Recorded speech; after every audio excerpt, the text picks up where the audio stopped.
Hati yang percaya, kuasa penghayatan dalam iman dan kemakmuran. Saudara-saudari yang terkasih di dalam Tuhan, di tengah kehidupan yang cepat dan penuh tekanan, banyak orang mencari jalan menuju perubahan, khususnya dalam hal kemakmuran dan kelimpahan hidup. Mereka berdoa, berharap, bekerja keras, bahkan menghafal ayat-ayat yang berisi janji Tuhan. Namun, meski semuanya itu baik, ada satu kunci rohani yang sering dilupakan, yaitu kuasa hati yang percaya sungguh-sungguh, hati yang mengalami dan menghidupi apa yang diimani. Dalam bahasa sederhana, yaitu apa yang kita rasakan dan hayati dalam hati menentukan arah hidup kita. Ya, apa yang kita rasakan dan hayati dalam hati menentukan arah hidup kita. Iman yang hanya berhenti di pikiran, tanpa masuk dan meresap-sap ke dalam emosi dan keyakinan terdalam, belumlah menyentuh inti dari hubungan yang hidup dengan Tuhan. Yesus sendiri mengajarkan bahwa hati adalah pusat kehidupan rohani. Di dalam Injil Markus bab 11 ayat 24, Tuhan berkata, "Karena itu aku berkata kepadamu, apa saja yang kamu minta dan doakan, percayalah bahwa kamu telah menerimanya, maka hal itu akan diberikan kepadamu." Ini bukan sekedar percaya di kepala saudara-saudari, tetapi percaya bahwa kamu telah menerima sebuah keyakinan batin, penghayatan bahwa permintaan itu sudah menjadi nyata, seolah-olah sudah terjadi. Inilah rahasia iman yang efektif itu. Iman yang disertai perasaan yang selaras. Mengapa? Karena perasaan yang selaras dengan iman akan menghasilkan kuasa. Surat Rasul Paulus kepada jemaat di Roma bab 10 ayat 10 dikatakan sebagai berikut. Karena dengan hati orang percaya dan dibenarkan. Dan dengan mulut orang mengaku dan diselamatkan. Perhatikan baik-baik. Bukan hanya dengan pikiran, tetapi dengan hati. Iman yang sejati bekerja dari hati. Dan hati tidak hanya berpikir. Hati merasakan. Hati menghayati, dan apa yang dihayati dalam hati akan keluar dalam sikap, kata-kata, dan tindakan Anda. Orang yang benar-benar percaya bahwa Tuhan adalah sumber kelimpahan tidak akan hidup dalam ketakutan akan kekurangan. Ia merasa damai saja. Ia merasa aman selalu. Ia merasa cukup senantiasa. Dan karena perasaan itu hidup dalam dirinya, ia menarik realita yang selaras dengan perasaannya itu. Sama seperti benih yang ditanam dalam tanah yang subur akan bertumbuh. Iman yang ditanam dalam hati yang penuh keyakinan, kedamaian, dan rasa syukur akan bertumbuh juga menjadi manifestasi kemakmuran yang nyata. Saudara-saudari, mari kita sekarang belajar pada Yesus sebagai teladan hidup yang menghidupi apa yang didoakan. Ketika Yesus membangkitkan Lazarus dari kematian, ia berkata sebelum mujizat itu terjadi, "Bapa, aku mengucap syukur kepadamu, karena engkau telah mendengarkan aku. Aku tahu bahwa engkau selalu mendengarkan aku." Tertulis dalam Injil Yohanes bab 11 ayat 41 sampai 42. Yesus mengucap syukur sebelum mujizat itu terjadi. Mengapa? Karena dalam hatinya ia sudah merasa bahwa hal itu telah digenapi. Inilah rahasia perasaan yang selaras dengan iman. Ucapan syukur adalah ekspresi dari hati yang sudah percaya bahwa sesuatu telah terjadi, walau belum terlihat oleh mata loh. Kita diajak untuk meneladani hal ini dalam doa-doa dan pengharapan kita. Bukan hanya berkata, aku percaya. Bukan, tetapi menghidupi rasa percaya itu.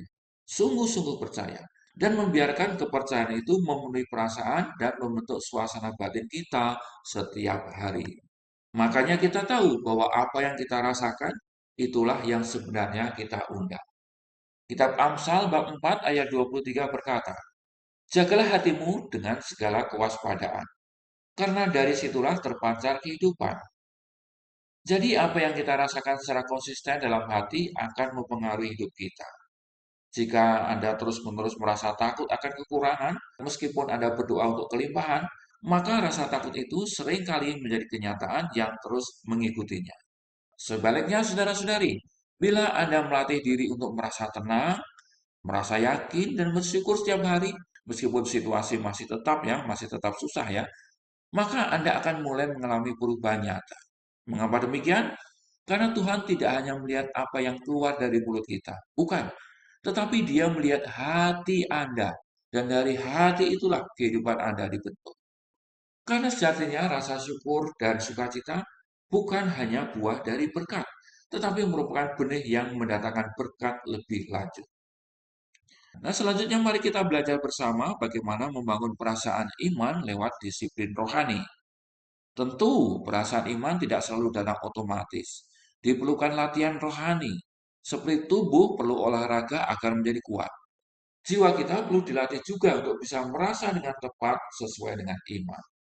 Nah, beberapa cara membangun perasaan iman yang kuat adalah sebagai berikut. Satu, merenungkan firman Tuhan dengan penuh penghayatan.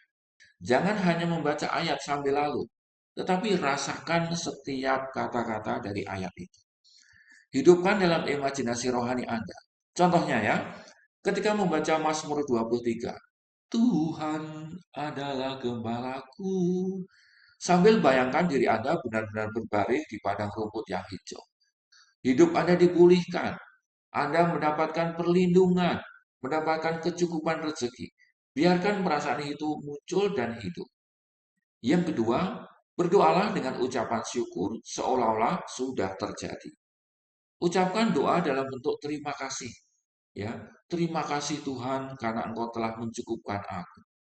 Terima kasih Tuhan karena Engkau telah memberi aku kelimpahan. Terima kasih Tuhan karena Engkau telah menyembuhkan aku. Terima kasih Tuhan karena Engkau telah buat aku lulus sarjana. Terima kasih Tuhan, terima kasih. Aku melihat berkat-Mu datang berkelimpahan. Aku merasakan damai-Mu mengalir. Kemudian langkah ketiga, pujilah Tuhan dalam segala musim. Puji-pujian mengangkat suasana hati dan menyelaraskan perasaan kita dengan suasana surga. Dalam pujian, roh kita dihidupkan dan hati kita dibersihkan dari ketakutan. Langkah keempat, menghindarkan diri dari perasaan negatif yang terus dipelihara. Saudara-saudari, marah, iri, takut, khawatir, semua ini menurunkan frekuensi iman. Belajarlah melepaskan emosi-emosi melalui doa, mendengarkan firman, dan persekutuan dengan Roh Kudus.